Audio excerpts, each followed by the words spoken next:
Il incarne un flic solitaire perdu dans la nuit parisienne. Bonjour, je disais. Bonjour. Ce film, c'est Une nuit de Philippe Lefebvre qui sort donc sur les écrans en France. Vous y incarnez donc ce flic à la frontière entre la légalité et puis les malfrats finalement. Il a presque un choix à faire en une nuit seulement. C'est son quotidien, c'est-à-dire qu'il est amené à visiter tous les soirs entre 30 et 40 établissements, à côtoyer tout un monde, des patrons de boîtes à la prostituée en passant par des voyous, enfin toutes sortes de gens. Et il doit résister effectivement à l'alcool, à la drogue, aux filles. Ça fait 15 ans qu'il fait ce métier, donc il cède parfois à la tentation. Ouais, un grand personnage fort. Le film donc c'est Une nuit. On regarde la bande-annonce.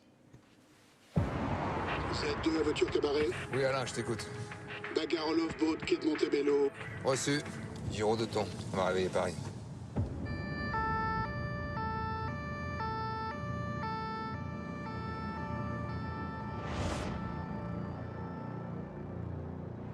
On va peut-être supprimer la mondaine. On dérange beaucoup de monde. Qui ça, les patrons de boîte?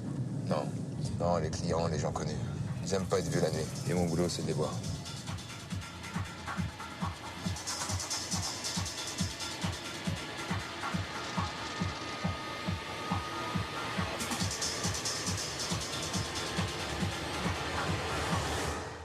J'ai les gestes au cul, comme devant chez moi là.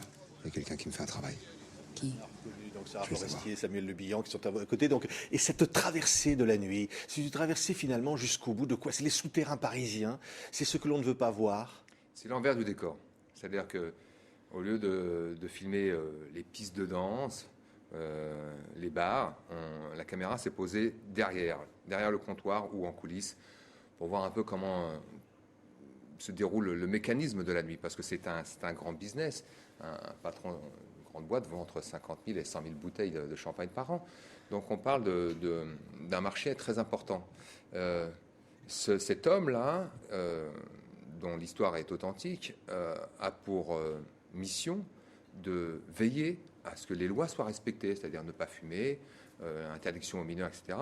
Mais son rôle est aussi de côtoyer au plus près le monde de la nuit. C'est le truand aussi, hein. Il y a un monde, c'est un monde interlope. Hein. Voilà, le monde interlope absolument, et il doit les côtoyer au plus près. Donc la frontière avec la légalité est toujours très fragile. Il est coincé à un moment donné, il doit choisir son camp, il a la police des polices, et puis d'un autre côté les truands, et qu'ils s'en servent. C'est-à-dire que là, au moment où le film commence, on s'aperçoit qu'un piège lui est tendu. Parce qu'il est vulnérable, dans la mesure où il a ce pouvoir de fermer ou d'ouvrir un établissement.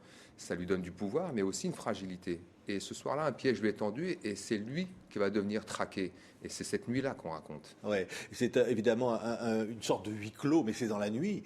Et entre un road movie, évidemment, on sort, on descend, on va dans les boîtes de nuit. Avec Sarah Forestier qui est avec vous, c'est cette femme finalement qui incarne notre génération, une jeune flic comme ça. Oui, elle est très représentative de ce qui se passe aujourd'hui, notamment au 36 quai des Orfèvres, où les policiers sont de plus en plus jeunes, où la présence féminine est de plus en plus importante, et elle est l'incarnation de ça.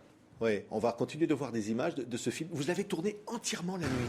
Oui, essentiellement. Ouais. On a fait des séances de tournage qui étaient de 21h à 6h du matin, pour se mettre dans l'ambiance de la nuit, pour commencer à travailler en même temps que les gens de la nuit.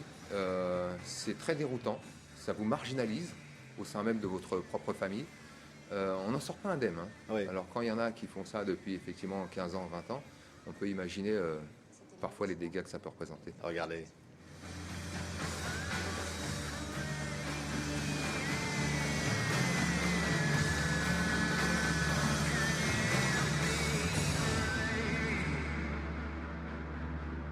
Vous êtes dangereux, commandant. C'est pas moi qui suis dangereux.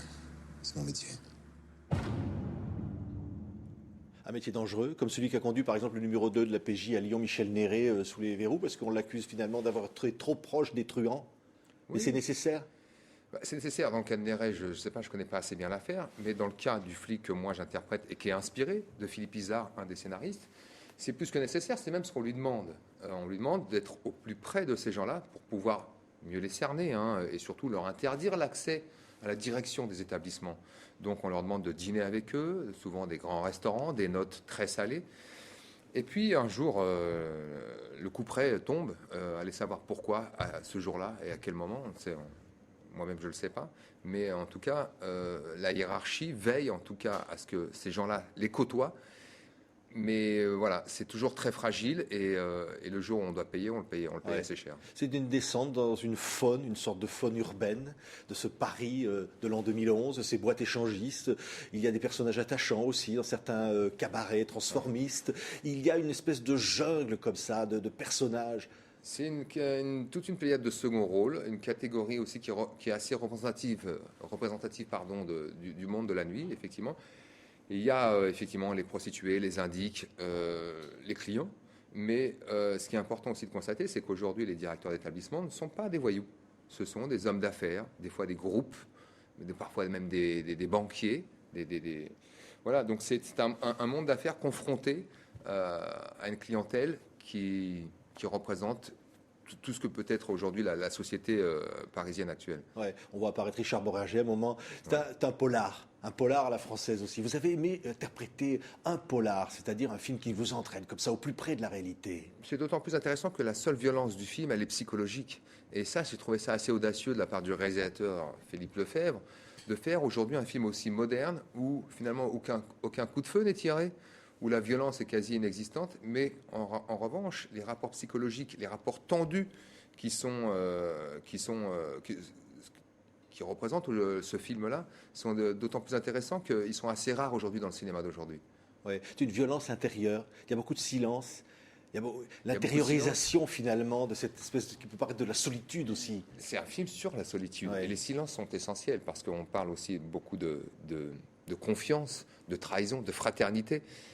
Des adjectifs propres à la mythologie. Et c'est important, c'est intéressant d'insérer ça au sein d'un polar comme celui-là. Ouais. Et jouer un flic, pour vous, je disais, vous avez interprété des truands, mais là, jouer un flic, c'est l'envers du décor ou c'est la même chose? C'est la même chose. Non, ce serait un peu rapide de dire ça.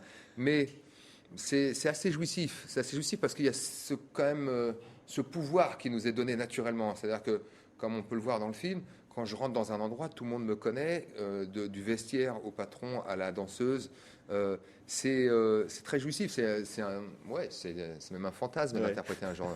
Il faut dégager du charisme. C'est le charisme aussi qui impose. C'est-à-dire que ce flic, il a du charisme. Il a du charisme. Il est dessiné comme ça, en tout cas. Il a ce code d'honneur qui lui est propre et qui lui donne ce charisme, notamment aidé aussi par les costumes. C'est vrai qu'il s'habille un peu comme un voyou, c'est-à-dire qu'il est très, très élégant. Et ça, c'est pour mieux se fondre dans ce milieu. Un grand rôle pour Roche Dizem. Merci d'avoir été notre invité sur TV5 Monde pour donc ce film Une nuit de Philippe Lefebvre aux côtés de Sarah Foresti, Samuel Le Bihan, Richard Boranger et d'autres. Merci Roche Dizem. Merci.